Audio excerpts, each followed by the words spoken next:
Aran, you're a ML PhD student at Georgia Tech, a research intern at Google, and a researcher at EleutherAI. At Eleuther, you've been working on a DALL-E reproduction, which later became Lion, and you proposed GPT-J, a JAX-based GPT-3-like model whose performance is on par with GPT-3 6 billions on various downstreaming tasks. You're also well known for being one of the two AKs, where the legend says that if a deep learning paper is important, one of the two AKs will have tweeted about it. Your name was mentioned before on the podcast as one of the person who have convinced Ethan Caballero that scaling will turn out to be important. Thanks, Heron, for coming on the show. Thanks for having me today. So let's start with the legend of the two AKs. So who is this other AK, and why do people say that following the two of you is enough to understand deep learning research? Yeah, basically we skim all the arXiv machine learning papers every day, and we tweet about them with some summary and visualization. And we've been doing it for several years, and we got more and more followers, and that's probably why everyone follow us to get the grasp of the latest research. How do you manage to read like so many papers, writing all of the summaries on Twitter? What's your process on a daily basis? So I basically check arXiv feed around 6 p.m. Pacific time every day, and I skim all the titles. And if the title interests me, then I read the abstract. Then if I'm still interested, then I would skim their tables and figures. And if I think the paper is promising, then uh, I would tweet the paper with short summary and visualization. He tweets many more than I do because, well, he tries to tweet as many good papers as possible, while I try to tweet the ones I think the best. So yeah, he spends much more time on that than I do. And I think that's amazing. Yeah. So how much time do you spend every day, would you say? About up to 30 minutes. I wouldn't spend more than that. Uh, you know, um, I'm a researcher, so whether I tweet about it or not, I have to skim all the archive papers anyway. So I think this time investment is totally worth it. Okay. So yeah, how many abstracts do you end up like reading every day? Would you say like 10, 50, Yeah, it 100? really depends on the day. Sometimes it's the feed is very productive. Like yesterday, I read like 10 abstracts, but I usually read only like 3 abstracts. Yeah, I have probably because I have very specific taste for papers. I'm more biased toward NLP papers, for example. Yeah, to go back to the reason why you're here today, you were tweeting as every day, and one of the tweets you wrote was an answer to my AGI political compass, so the latest one. And you were saying that you were not on the compass because you were higher than Sam Altman or something more extreme than his position. I know this is a joke, and I'm sorry to bring something from Twitter on a podcast, but maybe could you summarize your take for the listeners that are not on Twitter every day? Oh yeah. Basically, what I said is something like it said is that I'm not worried about AI alignment problems, and I think I said I don't consider this task of alignment to be any different from any other hard ML task. But as we talked about, uh, I think I'm wrong about this. Yeah, so we can talk about it later. And I think I also said we should focus on the long term, which we agree, I guess. And scaling is important. But unlike Ethan, I don't think it's all you need. And I don't know about AGI, but I think superhuman level, recursively self-improving language model. Maybe possible somewhere around 2028 to 2038. Yeah. Yeah, I think there's a lot of disagreement on Twitter between focusing on the long term or focusing on the near term, and I think there's a bunch of confusion because for people who have short AI timelines, their long term is kind of the near term. So for you, like 2028, 2038, it's kind of the long term future, right? Because are going to be a lot different then. So, and yeah, people are also confused about definitions. So, AGI, artificial general intelligence, or human level, or super intelligence. So, maybe just to ground the discussion a bit, could you give your definition of AGI? So, what's the definition you think about when you see that word on Twitter? Yeah. So I'm very interested in AGI, but to be honest, I'm not an expert on it. So I'm just I'm trying to learn about it. So I don't know if my terminology or definition is correct, but to me, AGI is something like model that can recursively improve itself and can perform any task, at least as well as humans do. Personally, I'm. Oh yeah, yeah. Go ahead, sorry. No, I was just going to say that, you know, so if we think about like human level, Mm-hmm. not all humans are capable of writing ML code or thinking about AI. If you just take some average human on the street, they will not be able to Yeah, improve an AI or self improve. So yeah, I think one of the definitions, um, sorry, yeah, one of the reasons people give for why an AI would be able to self improve if it was human level is that a human given like enough time and memory could be able to like read all those archive papers and come up with another solution, assuming like our like there's not like a problem in the architecture of humans that um would make it impossible to like improve or something. um so yeah, I guess that's kind of one of the reasons people might like not make a distinction between those two, like human level and recursively self-improvement. um but yeah, I think that's like a reasonable guess to like put those very close. yeah. So when I say human level, just like many other people, I think I'm saying that as well, doing each task as well as top human experts. So not like average human. Average humans, like you said, you cannot really write machine learning papers. I don't remember whether you said that or yeah, but that's what I mean. So yeah, that's basically what I meant.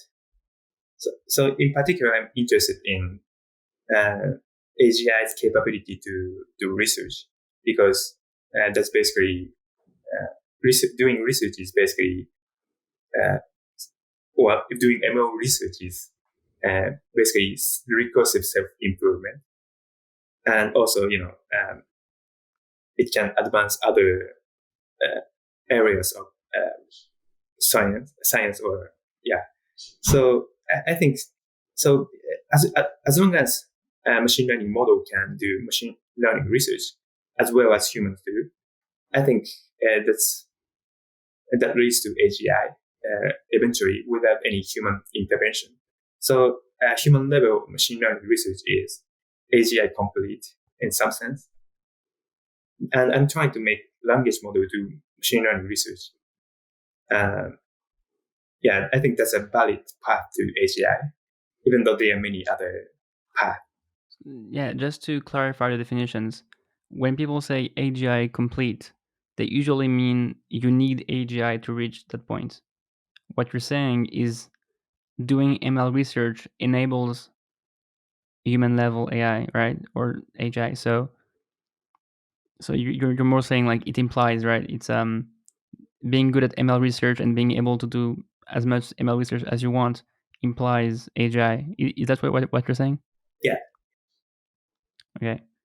And I think so. I agree with some version of that, but then it depends on what you consider to be ML research. So, for instance, is building like ML hardware and transistors and um, you know um, building like factories that produce like electricity that would power those ML hardware. Like, is that all ML research? Where do you draw the line? Yeah. By human level machine learning research, I mean to be able to replace pretty much every ML research stuff, ML research project. So including hardware, software. Yeah, um, that's what I meant. Okay. Yeah, I guess my take is that the economy is very complex, and you need like energy to do things and robots to build things. And so the kind of the task that would, so more like the intelligence level to be able to reproduce like all that branch of the economy that builds computers is kind of automating like 10% of what humans are able to do right now. So if you really wanted to like self improve and build bigger and bigger computers without like having to call a human to do the task for you, then you would need to be pretty close to AGI already. Yeah, that's true. So yeah, given what we said about recursive self-improvement requiring like hardware and robots building the hardware, um, would you say like recursive self-improvement will arrive much later than ML research in archive papers? Oh, you mean being able to do to write ML papers? Right, or yeah, being able to write the papers and maybe like run experiments by yourself without like actually like improving your hardware. Yeah, agreed. I think software improvement comes much earlier than hardware improvement. But I think so. Given if you look at the past ML research and scaling, most of the scaling comes from additional funding, but and some of the scaling comes from hardware improvement. But I think like a lot of improvement simply comes from software improvement, like improvement in design, like the transition from LSTM to transformer, or like optimal scaling strategy. So I think there's a lot of things AIs can do simply by improving the software. And yeah, just to go back to what you said before about scaling is not all you need. Yeah, where you say you disagree with Ethan Caballero on that? Obviously, scaling is very important. And if you look at the result of Palm over, well, smaller Palm or other models, then you can see that the improvement is huge. And I think that's a very big indication that we still haven't exhausted all the space for improvement coming from scaling. But I wouldn't say scaling is all you need because, um, as I talked about, the improvement coming from uh, performance improvement coming from um, model design improvement is huge. Like uh, the most important one is improvement in scaling strategy, or called optimal scaling strategy. For example, OpenAI's paper that like brings like from 10 to 100 times of speed up. I mean, so basically the model optimally scaled up uh, performs as well as the model suboptimally scaled up using 10 to 100 times of computes. But this was not really, this result is not really, was demonstrated. But technically this is possible. So yeah, and also, um, the improvement coming from VQVAE, I mean, DALI 1 to DALI 2. I think this huge leap is not possible simply by increasing the computational budget spent on DALI 1. So this is probably because, I think this is because there's a fundamental bottleneck with the design of VQVA or DALI 1. So, they are some of the things that you cannot simply overcome with additional, by adding more computes. Yeah. So what was the paper you mentioned where you go from a 10x improvement to 100x? Like you said the OpenAI paper. Yeah, scaling laws for neural language models. So that's like a way of scaling your models optimally. And what you're saying is that you cannot just scale without thinking about the optimal scaling. Is that what you're basically saying? Yeah, that's what, basically not using this kind of principled way of scaling was common, is a common practice before this paper. But after this, basically many of the big projects try to follow this scaling now, which I think, yeah, which is very important for saving the compute or maximizing the performance. And yeah, one of the things that we mentioned in the episode with Ethan was that you kind of influenced him to be more interested in scaling, because at the beginning he was not that much into scaling, but then maybe like a few years ago you told him that like scaling was going to be huge. So yeah, how did you got interested in scaling? Like, yeah, what year, or like what was the kind of thing that got you into it? Yeah. So I first got into so I started reading machine learning papers around the summer of 2017. Uh, then Transformer paper was released, and I soon got into language modeling because I thought that would be the key for AGI. Then, yeah, I was almost immediately, and it took about several months to be convinced of transformer language model, replacing all the LSTMs in every applications. Then I read a paper titled "Exploring the Limits of Language Modeling," which was released in 2016. So this paper basically tries to scale up the size of LSTM and dataset set size to improve that publicity. And I read their generated text, and that looks so much better than any of the text I saw, and their publicity is so much better. So it's kind of like a GPT-2 moment for me, except it was like 2017. So that's basically the first scaling thing I saw. And there was also another paper titled "Deep Learning Scaling is Predictable Empirically." I think Ethan mentioned that. It was released in 2017 too. It shows that there's a power law between like training curves, performance, model size, and dataset size. But that doesn't really tell you exactly how to scale up the models. Mhm. Yeah. Then finally, there's GPT-2, which was in the January of 2019. Yeah. Yeah, but by then I was already convinced that scaling is going to be the key.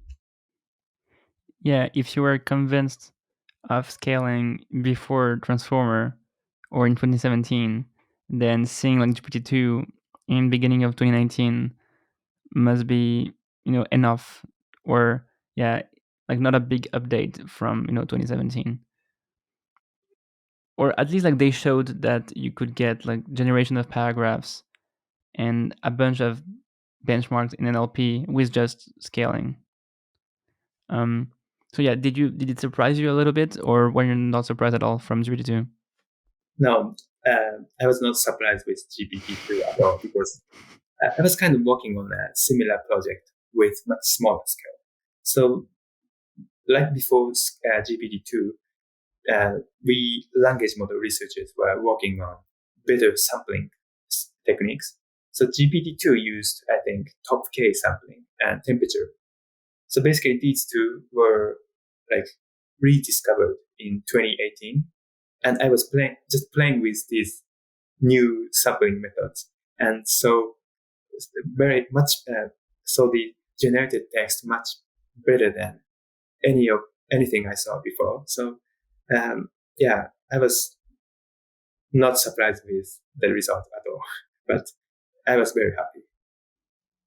Yeah, do you want to tell us more about the project you were working on Oh, at the time? you mean the project I was working on in 2019? Yeah, so you said it was a project that involved top K sampling or Oh, like other methods that were not the same as GPT-2? oh yeah. It was not like a big project, so I was just trying to use um, top K sampling and temperature sampling on a small transformer language model I was trying in 2018. Then yeah, the result was so much better. Yeah, so I guess that's all I can tell. But there's a project I did in 2019 about scaling. Uh, yeah, it's called One Epoch is All You Need. Yeah, so okay, can I talk about this project? Yeah, sure, go ahead. Yeah, so basically, uh, okay, so nowadays we train a huge model on huge data set for one or a few epochs. But back then, we were training smaller models for many, many iterations with very, very small data set. Even GPT-2, like GPT-2 used hundreds of 100 epoch, I think. And So the data, bad. yeah, exactly. The data set wasn't that big, like only 40 gigabytes. Well, it was huge back then, though. Yeah. So the model size was only 1 billion, even though AI can totally uh, spend more money on that. Anyway, so um, yeah, so basically this shift from uh, old days to today, it was this OpenAI's scaling paper, scaling laws for neural language model. And, we have many other papers like Chinchilla. Um, yeah, but actually, I wrote, I did a project in 2019 where I sort of found all these nice scaling ideas by myself. So, and I wrote a paper called "One Epoch is All You Need." Yeah. So, okay, let me talk about that. Then, so there, I had a bunch of ideas and try to verify these ideas with experiments using very small amount of computes. So first idea is that it is easy to enlarge the pre-training dataset so that one has to train only one or a few epochs, which dramatically improves the performance compute trade-off. So basically, I'm just advocating, let's just train for one epoch and use big dataset. Yeah. And the second idea is that so let's compute the optimal ratio of model size and number of tokens for given compute budget based on training curves. So back then, the models were too small and they used too many iterations. So let's just, adjust this ratio nicely so that we don't have to waste all the computes for like hundreds of epochs. So is the ratio model size and dataset size? Yeah, that's right. So actually, Chinchilla also did measure this ratio. So basically, they computed the scaling exponents for optimal dataset size versus optimal model size, and they found that the scaling exponent for these two are both 0.5. So that means they both linearly increase. So you can just measure the slope of this line, which gives you the optimal ratio. Yeah, so basically you would need to scale your dataset size and model size the same amount. So if you want to build GPT-4, you might just want to double the number of parameters and double your dataset size.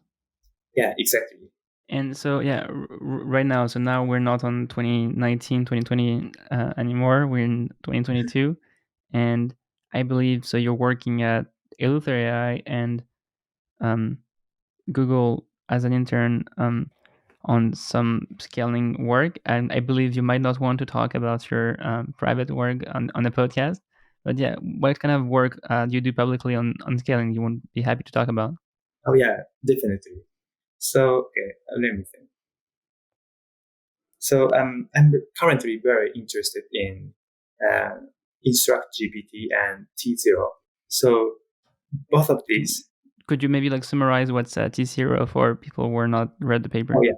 So T0 is basically a masked language model with multitask fine tuning. So first of all, masked language model is usually an encoder only or encoder decoder model that is trained with masked language model objective. So this training is basically, so let's say you have some text, then you can randomly mask uh, as some random spans of tokens.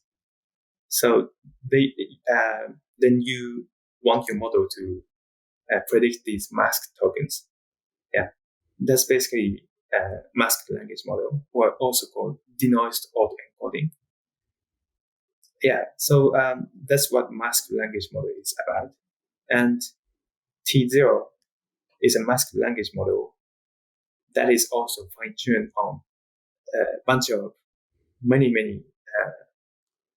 data sets, like maybe like superglue. So What's the reason Superglue? superglue is a standard natural language understanding data set. Yeah, maybe it was not trained on, maybe they did not use superglue for T0, but basically that's the idea. So, and the reason why we want to fine tune T0 on a bunch of these data sets is that if you train like this, then it generalizes, obviously it performs very well on the task it was fine tuned on, but it also performs very well on the tasks it was not fine tuned on. So we know that GPT-like models performs much worse than the GPT-like model that is fine-tuned on the task you are trying to deal with. Right. So yeah, basically this multitask fine-tuning allows your model to perform very well on not only the tasks you are it was trained on, but also the tasks it was not trained on. So T0 actually can perform much better than GPT-3 on many tasks without without fine tuning the model on this task specifically, while using like 10 times less compute than GPT-3. So is the idea that you train it on a bunch of different tasks? So not fine tuning, but you train it on a bunch of different tasks. I think that's what you said, multitask training or multitask fine tuning, Yeah, and then it's able to generalize well on held out tasks. It doesn't seem before like zero shot.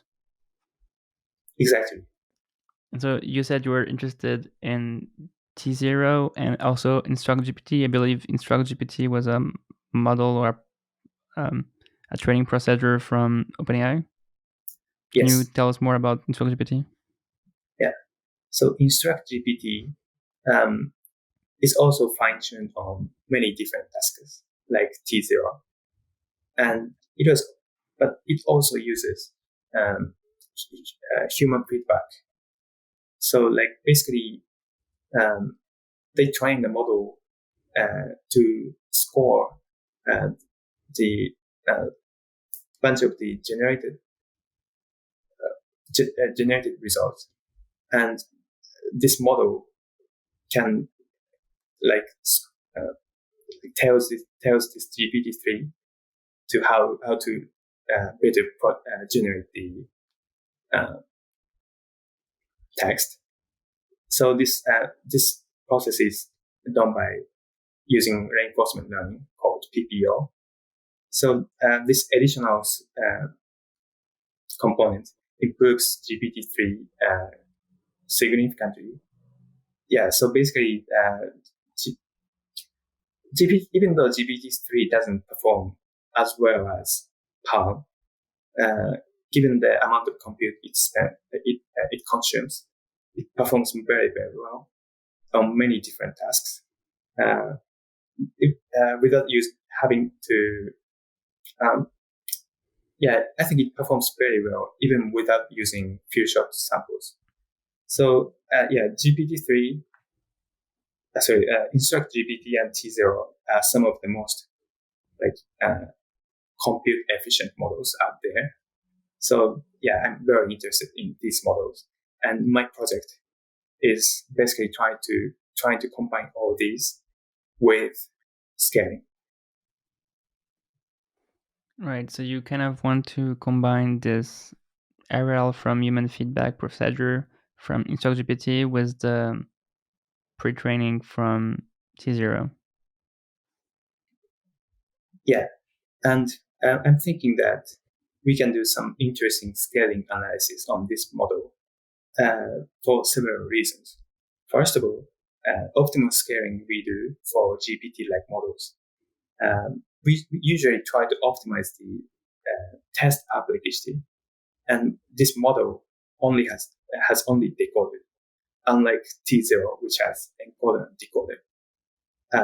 By the way, encoder-decoder model performs much better than decoder-only model when it is fine-tuned or multi-task fine-tuned. And that's why I'm thinking of this encoder-decoder model. And for people who are not like into deep learning or NLP, so can you just give examples of decoder and encoder-decoder? So I think GPT-2 is an decoder because it gets a prompt and then just like generates a paragraph. What's an encoder and decoder? Yeah. So encoder-decoder is so basically encoder is like the model, the architecture used for BERT. Or like the first transformer paper architecture. And decoder is our usual decoder. So basically, you want to feed your prompt into encoder, and then you would feed the output to the decoder with self-attention. That's what encoder-decoder is, and it happens to perform very well in this situation. Yeah. So basically, we have encoder-decoder and fine-tuning. Yeah. So I think these elements make the scaling law very different from that of GPT-like models. And also we want to optimize for downstreaming performance instead of test publicity. Yeah. So I think these conditions force the model to be bigger and trained shorter on pre-training tasks, because fine-tuning is so important that maybe we can make the model bigger while focus less on the fine-tuning, less on the pre-training. And I think this is so so the current state of the art model has like 100 billion parameters and trained on trillions of tokens, which is very different from how human brains run. No, because our brain has like hundreds of billions of neurons, so meaning like hundreds of trillions of synapses. So yeah, I think that means it has far more capacity than models do, and it is only trained on like a few billions of tokens because that's how many tokens we can process within our lifetime. So yeah, basically I'm trying to make the models closer to how human brains learn.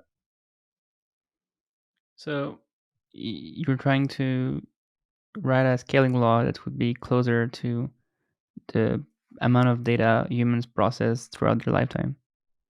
Yeah, and I'm not like trying to make this forcibly similar to human brains constraints. I'm just thinking that this new model based on uh, this T0 and InstructGPT, I think it will perform the best if we train it like how human brains learn. I'm not sure I understand like the methods to have this scaling law. So would you need to, train T0 with like some kind of InstructGPT fine tuning, and then you test on a bunch of held out tasks of held out downstreaming tasks, and then you would see like you would plot a curve of like optimal scaling with respect to those like downstreaming tasks.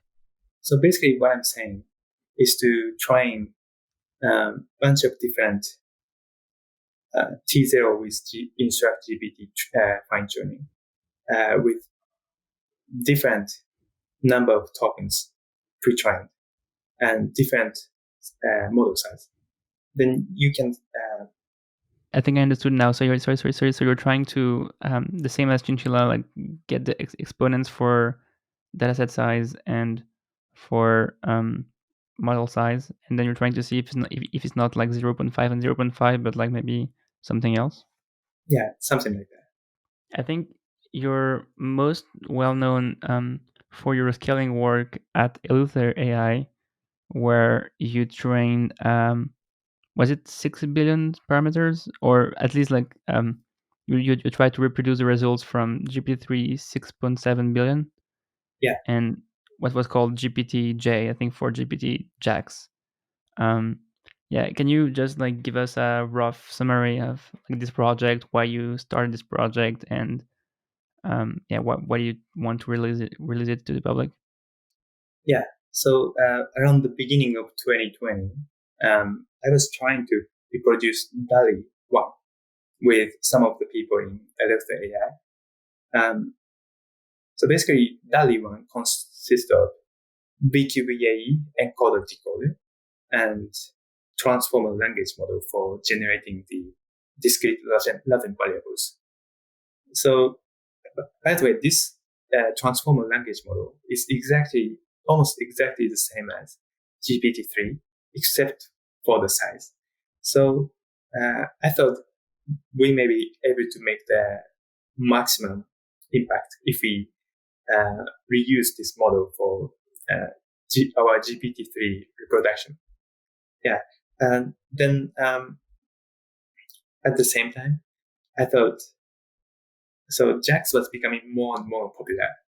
Obviously, JAX is optimized for TPUs, and we had a lot of TPUs back then. And JAX is, so before that, we had our GPT-3 replication, which is called GPT Neo. And it was implemented using mesh TensorFlow. And this mesh TensorFlow decoding speed is so slow, like almost ridiculously slow, especially compared with PyTorch. But JAX has no problem with that. It's almost as fast as PyTorch. So we decided to use JAX for this project. And yeah, so basically, I was supposed to work on the encoder-decoder part. And I asked another guy in EleutherAI, his name is Ben Wang, and asked him to work on this language model side. But admittedly, he spent far more time on this project than I did.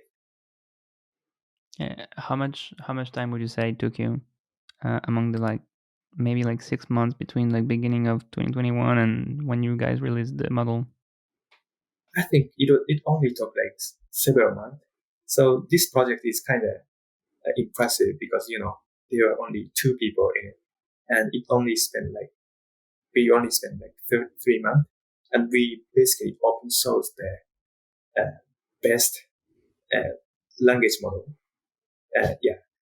So that is something I'm proud of, and You're right to be proud of this. It's pretty cool.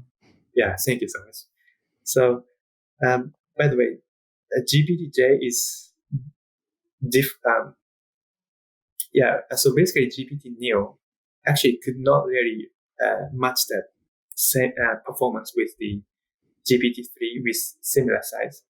GPT Neo was 2.7 billion model, but it performed worse than 1 billion GPT-3, for example. But GPT-J performs pretty much as well as 6 billion GPT-3. So the model performs very well, I think. So it was able to be more efficient than GPT-Neo, which I believe is another model from EleutherAI, but using TensorFlow Mesh. So a bit older, right? Yeah. And yeah, so to match that performance from GPT-3, did you just took the same hyperparameters and architecture from GPT-3 paper, or did you had to change stuff to match the performance? Yeah, so I think we could use the exact same architecture with GPT-3, but we just wanted to do a bit more. So first of all, one thing we tried is larger width to depth ratio. So basically, by width, I'm referring to the hidden dimension of the model. So we are trying to build a wider model rather than deeper model. And because this is important because generally speaking, wider models can utilize accelerators more efficiently, and latency is much better. So and when we tried this wider model, we observed that we don't really lose much of performance from this. So I think we thought this is worth it. And another thing we tried is placing feed-forward layer with attention layer in parallel. Basically, this also saves latency, and you can also make your accelerators utilize better. And this was actually also adopted by HAL. So I think this is something. I think this is a nice contribution from this project. So you think Palm researchers read GPT-J and thought oh yeah, this architecture change is very good. We're going to use it. Yeah, exactly. I think they also sort of followed our wide model because their model is also very, very wide. I think it's even wider than ours. Yeah. I read the blog post you wrote about GPT-J, and so I kind of read about all those tricks you did, and you talk a lot about throughput. So yeah, I'm curious, what's the throughput for people who are not scaling models all the time, and yeah, how does it compare? How does GPT-J compare to GPT-3 or GPT-Neo in terms of throughput? Is it more efficient, less efficient, more throughput, less throughput? Yeah. So by throughput, I mean the number of tokens processed per parameter per second. So if we can improve this throughput, then we can train with a larger model or more tokens with the same amount of compute budget. So this way you can improve the performance. So it's amount of token processed per parameter and per second. Yeah. So if you have a lot of parameters, you will. I don't know. Does the model size then change your throughput then? Yeah, So I guess you're only comparing like size models of the same size, so GPT-3 and yeah. GPT-J, so it's fine. So typically throughput is defined something like flops per second. So maybe a bit confusing, but let's say you have a 1 billion model require and you have TPU, 1 core. If it spends 1 second per, let's say it spends 1 second per one token, then if you have 2 billion model and 1 core TPU, then it will take 0.5 seconds because they have the same throughput and something like that. Gotcha. Yeah. So the throughput of the GPT-J 6 billion model for training is like 150 tokens per second. On the other hand, GPT Neo with 2.7 billion parameters is also 150 tokens per second.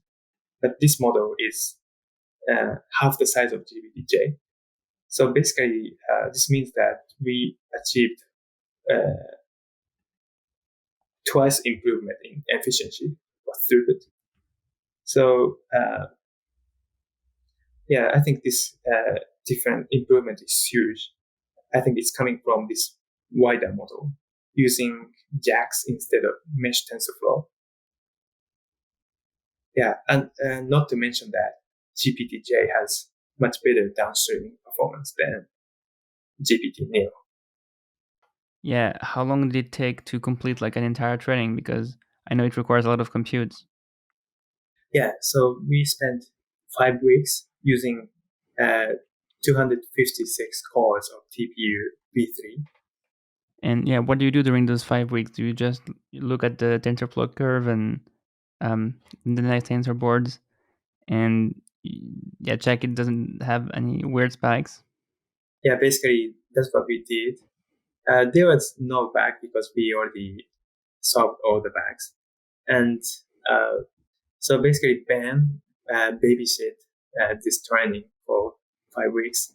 He was complaining a bit, but he said it was not too bad. And then at the end, you publish this model on GitHub. People are very excited and start to use it to fine tune to a bunch of different cases, right?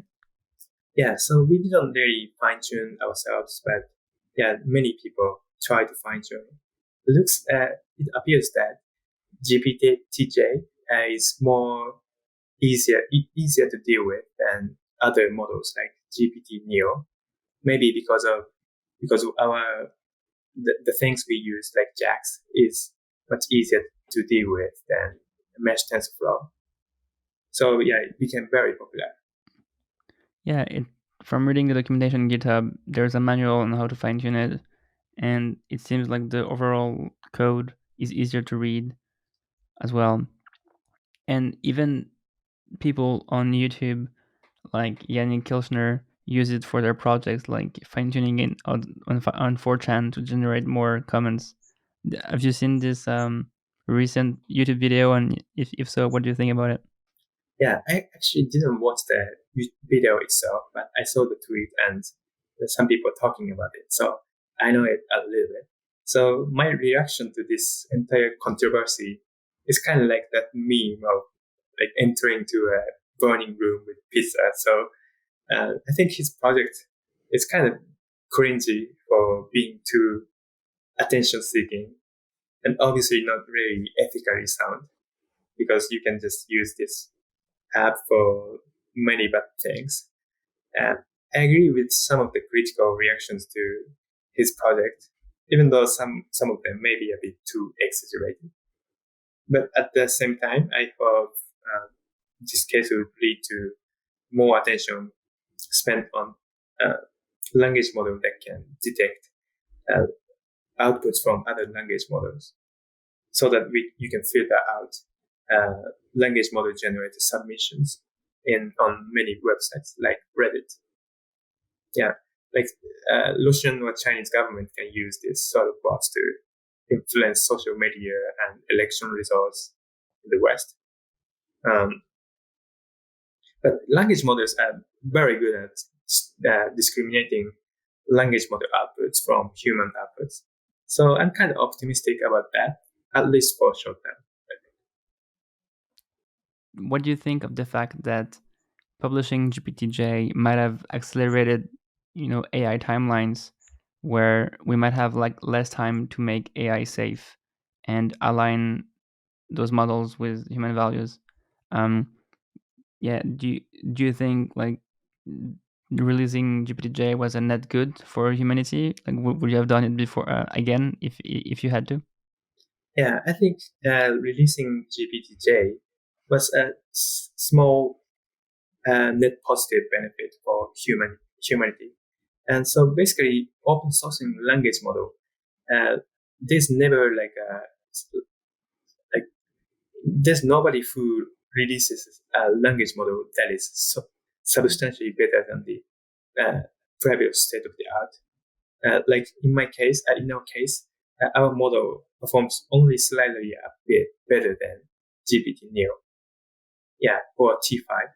So I don't think there was actually like accelerating the timeline or anything. It was just yeah. So basically, I don't think there's any one particular person who can make big negative impact by releasing a big language model with the current trend. If there's anyone, then who can make a big negative impact, it'll be someone who like fine tune model on to spread misinformation. Yeah. Mm. Just to be clear, the GPT Neo was also from EleutherAI. So Yeah. in some sense, if you remove GPT Neo and GPT-J, then you don't really have any open source implementation of GPT-3 that works on the internet. And so maybe like you wouldn't have like all those other companies like Microsoft or Chinese or Korean companies using this implementation, or even like the public data sets to train their models. So in some sense, we're kind of helping the entire research community go faster on those topics. And yeah, so maybe there are like other open source projects that would emerge. But then the question is like, how much releasing GPT-J in 2021 accelerates those timelines compared to the others. And I would say like OpenAI releasing the neural scaling laws or GPT-3 or even GPT-2 kind of showed that like scaling was important to get to AGI. So in some sense, they kind of released some secret sauce, and everyone started following them. So if they didn't publish or publish a bit later, maybe the timelines would be a bit longer. What do you make of that? Yeah. So actually, there was T5, open source T5 before But GPT. that's not the same as GPT-3, right? That's right. But you can fine tune the model uh, like GPT 4chan. So yeah, I think it was totally possible to do it. Before GPT Neo, I think there was GPT-2 reproduction Right. from several people, several different groups. Yeah, also like uh, Facebook and Google released some decoder only model that performs well. I don't think it affected on research because researchers, I think all these big companies like Google, they already had much better language models internally. And people in academia, they cannot really affect, I don't think they had those big language models before, but I don't think they can really contribute to this large language model research because they don't have budget. So I don't think our projects really accelerated the research timeline, but I think yeah, it's maybe slightly accelerated the open sourcing language model timeline. Yeah, Right. maybe. So you accelerate the open source timeline, but not the private research timeline. So in some sense, you bring everyone on the same level. So yeah, definitely our work is slightly accelerating the pace of open sourcing language models.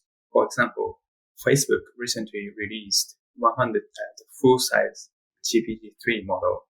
That was and yeah, maybe was a response to our GPT-J or GPT Neo X model, which was released recently. It has about 20 billion model parameters.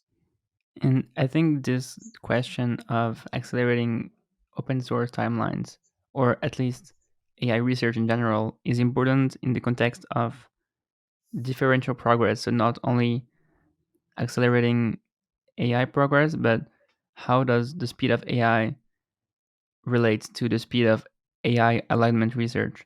And I'm not sure if you're very familiar with AI alignment, but in this podcast we talk about this a lot, and it might be worthwhile maybe defining alignment, or at least like going with another definition you're familiar with. So um yeah, what do you understand of the concept of alignment? Like how would you define it, if you had to? Yeah, well, as you know, admittedly, I'm a beginner on alignment. So all I can say, if I understand correctly, is alignment research is the research to harness advanced AI to do what we want to do. And one big problem is considered is the existential risk due to advanced AI. Yeah, that's pretty much it. And I think the question is, if we have an AI that is much smarter than humans and doesn't really care about our values, it might end up, optimizing for an objective and just, change completely our planet without really caring about humans or stuff we value. And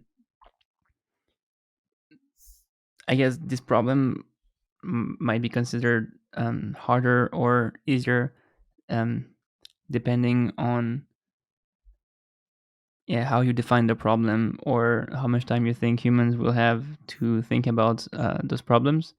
And one of those takes is that if you only consider alignment as like an AI problem, if we want to solve AI generally, um, and um, have models that are able to generalize well, if we program them well, they will be able to like solve alignment. If we build them, if we build like good models, they will be aligned by default. And I guess that's maybe like one of the, is that maybe one of your takes as well, or something you think will happen? Yeah. So for short term, I think we can more or less try to uh, be careful with training, like what Anthropic or like OpenAI is doing. But in long term, which is what Ethan was referring to, like when AI is trying to deceive humans, I think that's when we can no longer like use the conventional machine learning approach to deal with, because if, if the AI is much more intelligent than humans, then we have no way to detect whether the model is deceiving or not. Yeah, so that's something I'd be worried about. Yeah, I guess the question is, when you have a benchmark, how do you know if the model is not pretending to be good at the benchmark, or is it like genuinely good at the benchmark? So if your benchmark is truthful Q&A, is it actually truthful, or is it just like pretending to be truthful for the moment? And one of the things that Ethan was saying is that all alignment can be considered as inverse scaling problems. So if you make your model too big, at some point it will, have bad properties. Um, and yeah, so if you're interested in scaling, you can see that as a scaling problem. So like a good behavior for scaling. Yeah, I agree. Yeah, So in terms of benchmarks, you said that for models that can be deceptive, it can be hard to write down a good benchmark because they might be able to bypass it. Um, do you think we might reach a point where we'll be able to have good evaluations and good ways to understand if our models behave correctly or not? yeah. There's gonna be at some point. There's gonna be no like conventional machine learning benchmark that can detect AI to be malicious or not. Yeah, I think more generally, like benchmarks are quite tricky, especially for language models and NLP, where if you just like change the beginning of a word, like if you make the first letter capitalized or not in your benchmark, or if you just like change the code base from one GitHub repo to another, you might get completely different results in your benchmark. So, um, yeah, do you think it's possible to have like good NLP benchmarks to evaluate language models in the future, and especially for alignment? Yeah. Obviously, we need better benchmark for NLP models, even outside of the alignment problem, even for short term. Like uh, sometimes we use automatic metrics to evaluate the quality of text, but they tend to be not very well correlated with human judgment. So I'm advocating for the use of human judgment, but even human judgment sometimes is not very useful because humans do not really understand whether the generated text is factual or not, because well, most of us is not really an expert on the field uh, that the model is talking about. So yeah, and for alignment, um, I think for short term, we can probably like manage to uh, make up some nice benchmark using human evaluations. And if it doesn't work, then we will probably make use some train the model to evaluate, because well, we can't uh, understand what uh, like like my example, humans are not good at judging the quality of models anyway. And then, but at some point, I think that even training models to evaluate model is not enough, because at that point, the models are so much better than humans are. And we don't understand the model, and we cannot detect whether the model is being malicious or not. So in that case, yeah, that's gonna be a big problem, I think. Yeah, I think you're right that it's hard to evaluate fully a model if you're not an expert on the domain.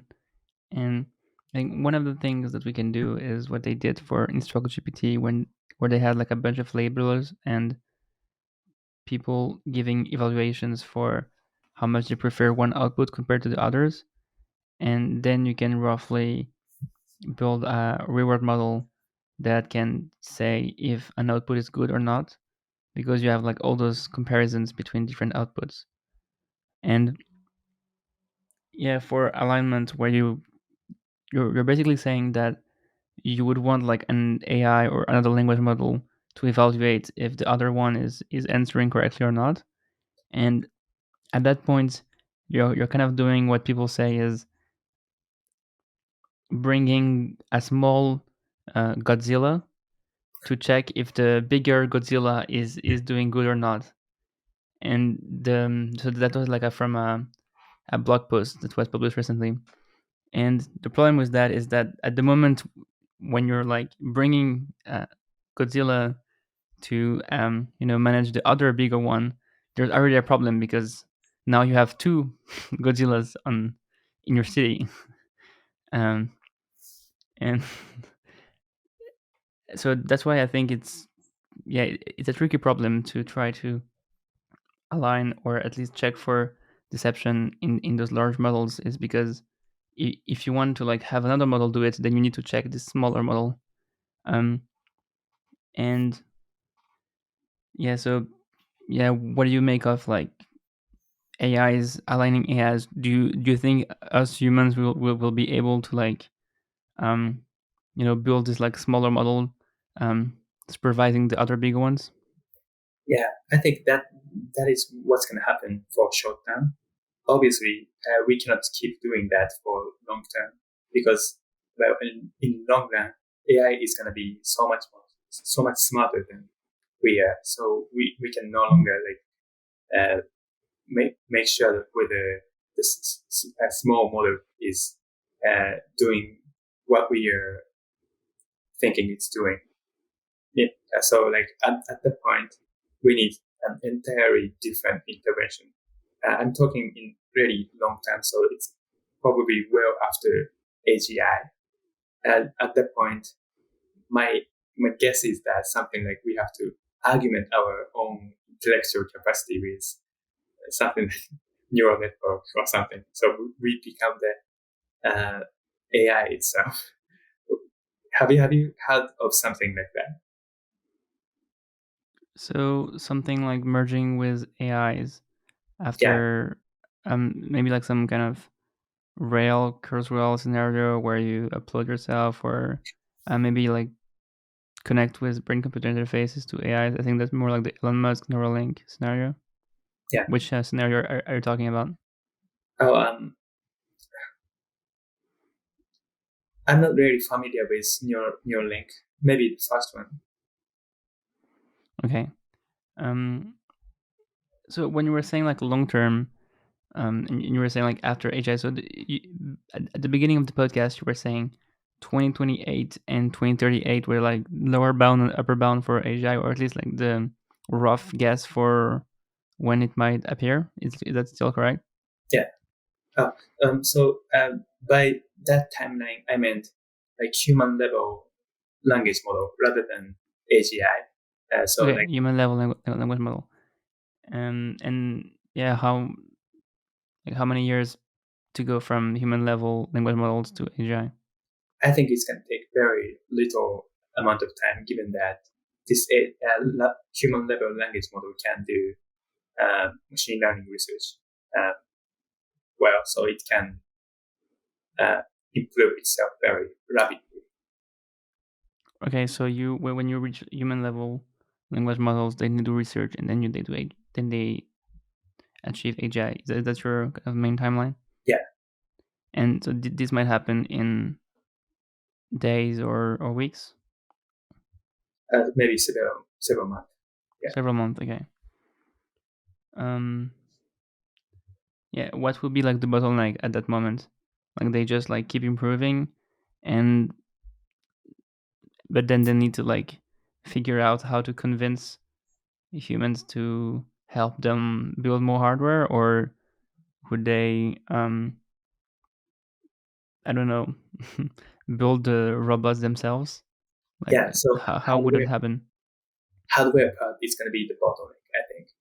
Um, yeah, also collaborating with humans, yeah, convincing, and that's going to be yeah the main bottleneck. Okay, so if you're listening to this podcast in 2028 and you have language models convincing you to build more, GPU centers and um, let them, make post requests all over the web, please don't. It's a bad idea. They're trying to um, do more ML research. So you've heard it first here. Um, yeah. So when you're talking about like connecting to neural networks and have our brains maybe like become AI or merge with AI, were you talking about something closer to brain computer interfaces as well? Yeah, Um, so then the question becomes like, well, kind of this timeline of human slash um, human plus AI intelligence, like compared to like just pure AI intelligence. So will humans be able to keep up a bit and understand what's going on, or will they be left behind? What do you Absolutely. think? Yeah. So I think, yeah, we should um, control the pace of improvement in a way such that we can catch up with the uh, pure AI. So yeah, we should absolutely make sure that we don't uh, we can keep the same pace. I think. The problem is that we don't really control that, as there are not that many brain computer interface researchers. There's not a lot of funding in there, and the rate of progress in AI is accelerating a lot. And if the problems in neuroscience are much harder than scaling models, then um, even if we throw like a lot of money at it, it's going to be very hard to solve. Yeah, that's true. But um, so my guess is that AGI is not going to be so like malicious for short run. So I'm thinking of using AGI to improve this kind of research for the beginning. At the beginning, what do you think? So basically, you use a very smart language model, like some kind of oracle where you ask questions and it gives like very good answers with like documentation and papers. And you ask him like, "Hey, how do I build a good brain computer interface?" And it gives you good answers, and then you go on and you start building that. Yeah, The problem is that at the moment when you have this kind of model, you can also ask it like, "Hey, how do I build a better copilot? How do I build a bigger language model?" And I guess people might want to do this first. And you might also need to develop new robotics, or actual hard tech, microscope and um, neuroscience tools to do those. And it's not going to be like only like a neural network architecture. So I guess it's always like the hardware part is going to take longer than the um, just like software or neural networks part. yeah, that's true. We may have to regulate the behavior of AGI so that we can keep the pace together. How do you regulate that? Um, we need some physical access to AGI first, the AI, like physically preventing the models being scaled up too fast.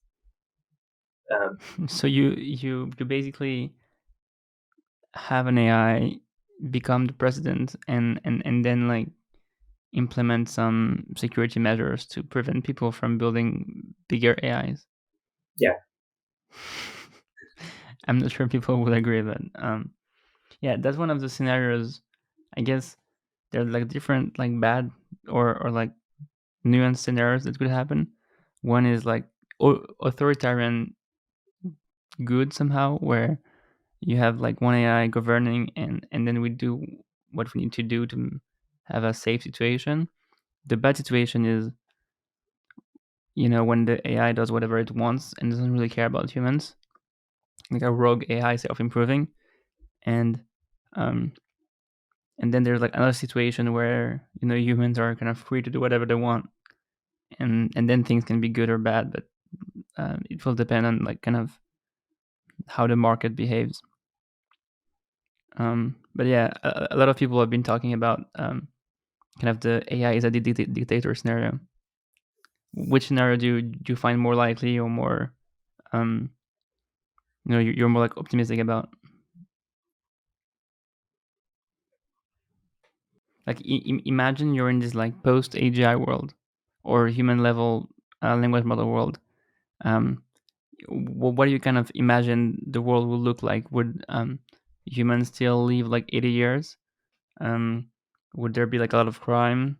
Would that be solved with like some kind of dictator AI?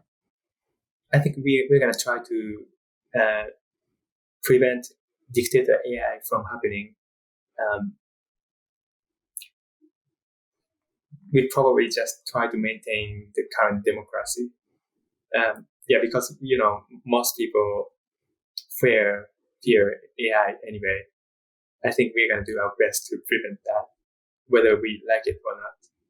So hopefully we can argument we can do that thing we propose. I propose I suggested improve we can improve our intellectual capacity. Then we can just continue our democratic process. Um, yeah, that's my hope. But Yeah, I think that's a great note of positivity to end the podcast on, so then people can decide for themselves what future they think would be a good one for them. Um, yeah, it was a pleasure to have you on the show and hearing about your research on scaling and your thoughts on alignment, even though you're not an expert in this. Do you want to quickly give your Twitter for people to follow one of the AKs? yeah, so I guess you can just post my Twitter username somewhere. Um, yeah, I'm tweeting about the latest machine learning papers almost every day with some summaries. So please follow me on Twitter. Thanks for listening to this podcast. Right. I think your Twitter ID is something like Aran Komatsuzaki, or is it different? Oh yeah, it is. Oh, cool. Yeah, I'll probably post it in the bio somewhere. Yeah, thanks for coming on the show, and yeah, I hope you keep on doing some cool research for EleutherAI, and hopefully not accelerating too much those AI timelines. Yeah. Thanks, Aaron, and see you maybe on the next episode.